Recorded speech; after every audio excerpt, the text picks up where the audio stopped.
BJP में मचा बवाल। उम्मीदवार ने चुनाव से पहले ही छोड़ा मैदान। अब सामने आया चारा घोटाले का कनेक्शन। अब नए उम्मीदवार के बायोडेटा पर भी उठ गए बड़े सवाल। जी हां, क्या बिहार के बांकीपुर उपचुनाव में बीजेपी को बड़ा झटका लगा है? क्या बीजेपी उम्मीदवार के नामांकन वापस लेने के बाद पार्टी नए विवादों में घिर गई है? और क्या नए उम्मीदवार के बायोडेटा और सदस्यता को लेकर उठ रहे सवाल अब राजनीतिक बहस का विषय बन गए हैं? आखिर पूरा मामला क्या है? क्यों बीजेपी का उम्मीदवार अचानक पीछे हट गया है? चारा घोटाले से उसका क्या कनेक्शन बताया जा रहा है? और नए उम्मीदवार के बायोडेटा में ऐसा क्या लिखा है जिसने विवाद खड़ा कर दिया है? इस रिपोर्ट में आपको सब कुछ विस्तार से बताऊंगी, तो बने रहिए वीडियो में। नमस्कार, मैं हूं राधा राणा और आप देख रहे हैं पीआरबी। दोस्तों, बिहार की राजनीति इस वक्त ऐसी खबर यहाँ पर सामने आई है जिसने बीजेपी के लिए नई मुश्किलें खड़ी कर दी हैं।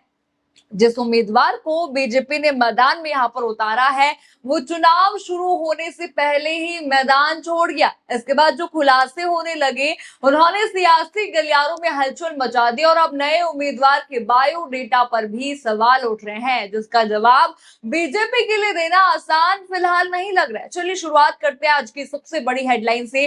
जरा स्क्रीन पर यह हेडलाइन देखिए। बांकीपुर से बीजेपी प्रत्याशी अभिषेक बंटी ने नामांकन वापस लिया। अब नीरज कुमार सिन्हा होंगे उम्मीदवार। आपने हेडलाइन यहाँ पर देखा, बीजेपी उम्मीदवार ने नामांकन वापस ले लिया है। आखिर ऐसा क्या हुआ कि ऐसे समय में जब चुनाव लड़ने की बारी आने ही वाली थी, उन्होंने नामांकन वापस ले लिया? जरा उनका वीडियो आप देखिए स्क्रीन पर। करना चाहता हूं कि मैं पारिवारिक कारण से विधानसभा उपचुनाव लड़ने में असमर्थ हूं। मैं एक कार्यकर्ता के नाते निष्ठापूर्वक सेवा देते रहूंगा। धन्यवाद।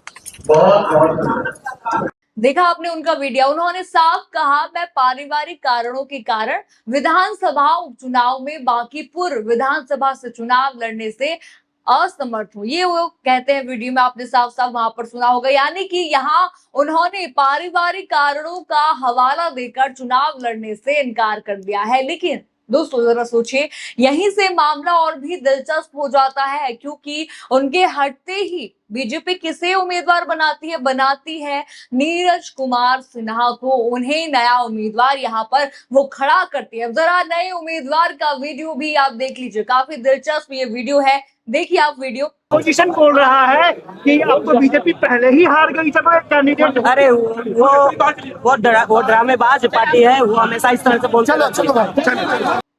आपने वीडियो यहाँ पर देखा। वीडियो के आखिर में उन्होंने विपक्ष को ड्रामेबाज पार्टी कह दिया। लेकिन इसी बीच एक और बड़ी खबर यहाँ पर सामने आ गई है। बड़ी हेडलाइन आप इस वक्त की देखिए। नितिन नवीन ने चारा घोटाला आरोपी के बेटे को दिलवाया टिकट। अभिषेक सिन्हा का नामांकन वापस।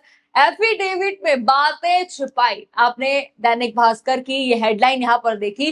काफी कुछ ये हेडलाइन यहाँ पर कह रही है। जरा इसकी रिपोर्ट भी आप देख लीजिए। रिपोर्ट में कहा गया है कि अभिषेक सिन्हा का नाम इसलिए चर्चा में आया क्योंकि उनके पिता रविंद्र प्रसाद सिन्हा का नाम चारा घोटाले से जुड़ा बताया गया। रिपोर्ट आगे देखिए। रिपोर्ट के मुताबिक उनके पिता पर जो है लालू यादव के साथ जुड़े डोरंडा ट्रेजरी केस में दोष सिद्ध हुआ था और उन पर 50,000 रुपए का जुर्माना लगाया गया था। इसी के बाद चर्चा शुरू हो गई कि क्या बीजेपी ने चारा घोटाले में सजा पाए परिवार के बेटे को टिकट यहाँ पर दे दिया है। देखिए, अभी तक कुछ सामने यहाँ पर भले ही ना आया हो, लेकिन रिपोर्ट तो यही कह रही है। अब जरा आगे की रिपोर्ट भी आप देख लीजिए, नजर डालिए। पिता पर क्या आरोप थे, रिपोर्ट देखिए। रिपोर्ट के मुताबिक Ravindra Prasad Sinha Messrs Magadh Chemicals Corporation में मैनेजर थे। यह कंपनी चारा घोटाले में शामिल बताई गई थी। उन पर जो है अधिकारियों के साथ मिलकर फर्जी बिलों के जरिए सरकारी खजाने से अवैध निकासी कराने का आरोप था। डोरंडा ट्रेजरी केस में लालू यादव समेत 99 आरोपियों पर फैसला आया था। याद होगा आपको, 75 लोग दोषी करार दिए गए थे। इन्हीं में रविंद्र प्रसाद सिन्हा भी शामिल थे। देखिए रिपोर्ट देखिए। रिपोर्ट के मुताबिक उन्हें 3 साल की जेल और 50,000 रुपए जुर्माने की सजा मिली थी। अब जरा एक और दस्तावेज आप देखिए। रिपोर्ट में ये भी बताया गया कि सिर्फ पिता ही नहीं, माता यानी कि चंचला सिन्हा को भी इसी मामले में सजा हुई थी। जरा ये स्क्रीन पर आप रिपोर्ट देखिए, दो यहाँ पर नाम है, रविंद्र प्रसाद सिन्हा, लिखा है कि 3 साल जेल और 50,000 रुपए जुर्माना। अगला नाम देखिए चंचल सिन्हा यानी कि उनकी माता, 3 साल जेल और 80,000 रुपए जुर्माना। यानी रिपोर्ट में दोनों के नाम दर्ज बताए गए हैं। और अब यही सवाल उठाया जा रहा है कि ऐसे परिवार के बेटे को आखिर बीजेपी ने टिकट यहाँ पर क्यों दे दिया, क्यों यहाँ पर जो है आपको पता है कि घोटाले यहाँ पर किए गए हैं, तो आपने टिकट यहाँ पर क्यों दे दिया है। लेकिन दोस्तों कहानी खत्म नहीं होती है यहीं पर, घोटाले तक ही ये सीमित नहीं है, यानी कि ये घोटाला यहीं तक सीमित नहीं। एक और घोटाला मैं आपको बता दूं, अब नया विवाद नए उम्मीदवार की बायोडेटा को लेकर शुरू हो गया है। जरा स्क्रीन पर उनका बायोडेटा आप देखिए, गौर से देखिए, इसमें लिखा है, क्या लिखा है देखिए, जन्म वर्ष पढ़िए, ध्यान से देखिए, 1994 लिखा हुआ है। और बीजेपी की सदस्यता क्या लिखी हुई है, 2006, यानी कि आप देख चुके हैं यहाँ पर बायोडेटा में साफ साफ लिखा हुआ है। यानी कि अगर जन्म इनका 1994 में हुआ है तो 2006 में उनकी उम्र क्या रही होगी, सिर्फ 12 साल। यानी कि जब 6ठी 7वीं कक्षा में वो पढ़ाई की उम्र थी उनकी, तब बायोडेटा के मुताबिक वे बीजेपी के प्राथमिक सदस्य बन गए। भला ये भी कैसी गणित यहाँ पर चली जा रही है, या भाजपा के द्वारा चली जा रही है, या तो इन्हीं के तरफ से यहाँ पर चली जा रही है, क्योंकि 12 साल तो एज कम होती है। अब सवाल उठ रहा है कि क्या बीजेपी 12 साल के बच्चों को भी प्राथमिक सदस्य यहाँ पर बनाती है। चलिए इसका नियम भी मैं आपको बता देती हूँ, जरा रिपोर्ट देखिए, गूगल से मैंने ये निकाला है। रिपोर्ट के अनुसार भारतीय जनता पार्टी का प्राथमिक सदस्य बनने के लिए न्यूनतम आयु होती है 18 वर्ष, यानी कि 18 वर्ष या उससे अधिक उम्र का कोई भी भारतीय नागरिक ही बीजेपी की सदस्यता ले सकता है, बशर्ते वो किसी दूसरे राजनीतिक दल का सदस्य ना हो। आपने यहाँ पर देख लिया, रिपोर्ट आपने देखी, 18 साल वो उम्र है। अब सबसे बड़ा सवाल यहाँ पर उठ रहा है, अगर बायोडेटा में जन्म 1994 यहाँ पर लिखा है और सदस्यता इनको 2006 में मिल गई थी, तो आखिर 12 साल की उम्र में प्राथमिक सदस्यता कैसे भला इनको मिल गई। क्या भाजपा ने यहाँ पर घोटाला किया है, या इन्होंने यहाँ पर घोटाला किया है?